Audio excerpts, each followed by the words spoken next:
Question. You start. Well, we try not to pigeonhole ourselves in like one type of music. So I feel like we like the look of the Sunset Strip type of stuff, but I feel like our music's a little bit different than that type of genre, especially from like coming from the different backgrounds of what we all like. I think it's a pretty nice gel. It's hard to even say what kind Oh, of yeah. music we I would say but though that whole 80s Sunset Strip thing is kind of where we all kind of started. That's where the started. Yeah. seed started, and we kind of evolved into getting into the different things and maturing our musical tastes and whatnot. But it was all rooted. I mean, your favorite band's Twisted Sister. Yeah, and yours is enough's enough. So I mean, It's yeah. So yeah, kind of just started. Our dads were all into it, and we grew up listening to it our whole lives, and it was all about having a good time and partying. When you're 13 through 17 in high school,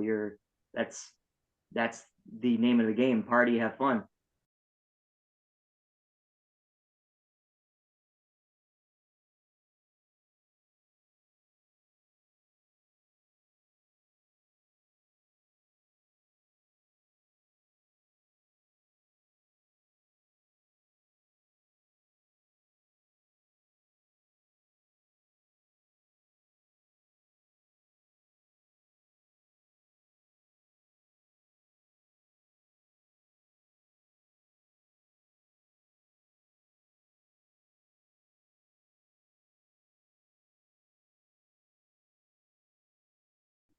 that's a good question.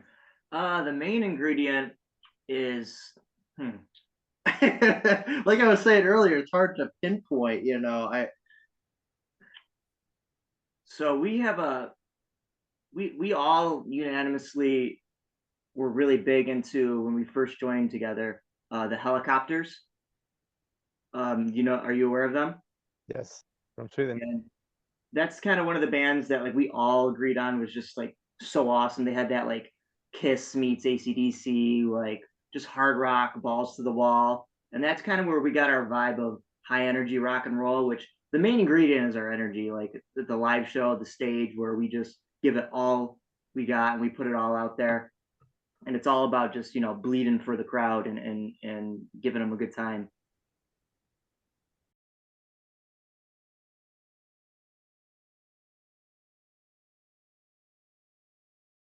That's what you get. yeah, yeah.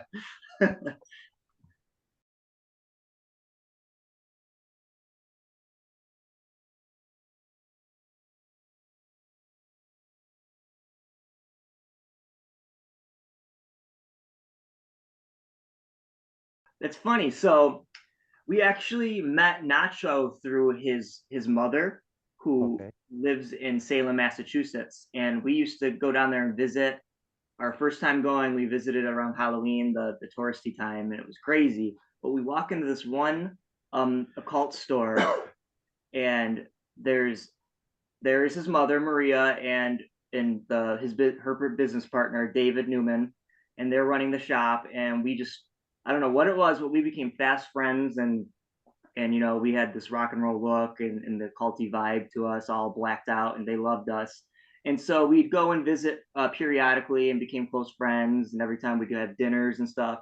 And so one time she's telling us she's got this producer son that's got Grammys and works with Ruben Blades, and he's trying to move into America because he was still in Panama at the time. Okay.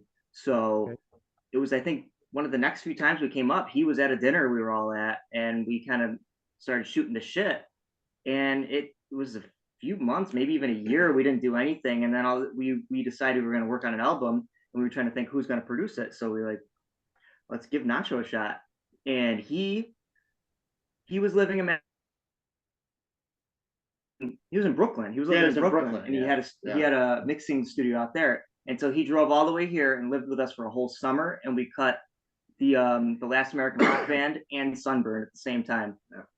We drank 30 packs of Budweiser every other day. Oh, when Me and him. when Nacho gets going on the beers, it's crazy. He doesn't get drunk though. It's the funniest thing. I don't know if it's just his height and his. I don't know if it's a Panamanian thing, but he just throws them back and he Yeah. just gets better at producing. So whatever.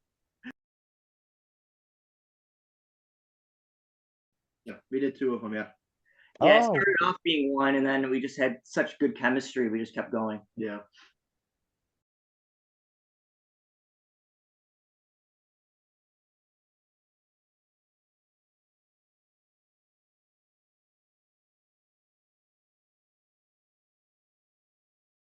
Well, so The first Last American Rock Band, that was more of a tribute to a lot of the older stuff that we did before. okay. These guys did before, even with me.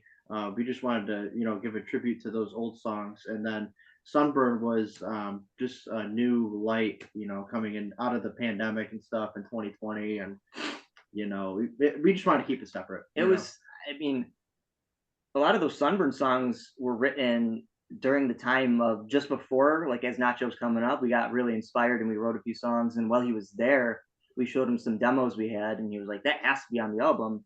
We ended up with so many songs that we had to do a separate album, Yeah. and they just didn't really. We didn't think that they should be one album because the one was just like our origins and our history, and Okay. it was giving those songs, like he said, just like life that they didn't have before, because there was limited releases, CDs here and there. But this was the best version, and Nacho made him sound like God. Yeah. So it stood on its own, and we all agreed on that. And then Sunburn was a whole new thing. It was just going to this different direction, not like straying away from what we love, but just an evolution. Yeah. At least that's what we believe.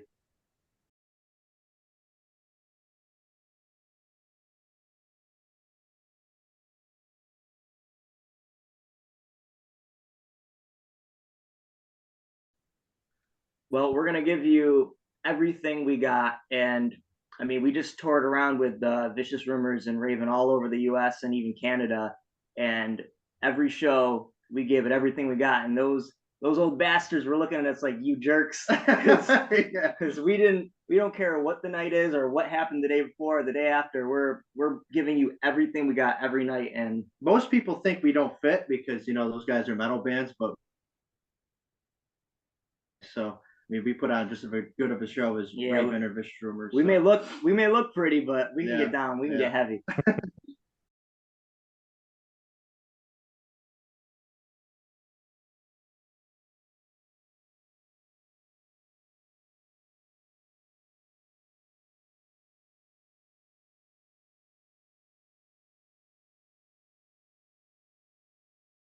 Listen, the beginning is always difficult. When everybody sees us, we're like, what?